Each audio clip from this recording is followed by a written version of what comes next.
আসসালামু আলাইকুম। হ্যালো বন্ধুরা, আমি যেটা দেখাতে চলেছি আপনাদের, এটা হতে পারে খুবই সামান্য একটা জিনিস। এই যে কাকগুলি, আমি যখনই খেতে বসি হঠাৎ কোথা থেকে জানি চলে আসে। তো আমি তাদের সয়াবিন দিচ্ছি, দেখেন কেমন খাচ্ছে।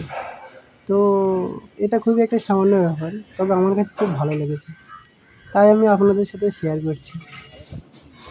তো আপনাদের কাছে কেমন লেগেছে অবশ্যই একটি ছোট্ট কমেন্টের মাধ্যমে জানিয়ে যাবেন। আমি কোনো ইউটিউবার না, জাস্ট আমার ভালো লেগেছে তাই আমি ছেড়েছি। আপনাদের কেমন লেগেছে অবশ্যই জানিয়ে যাবেন। তো ভিডিওটি দেখতে থাকুন। আসসালামু আলাইকুম ওয়া রাহমাতুল্লাহি ওয়া বারাকাতুহু।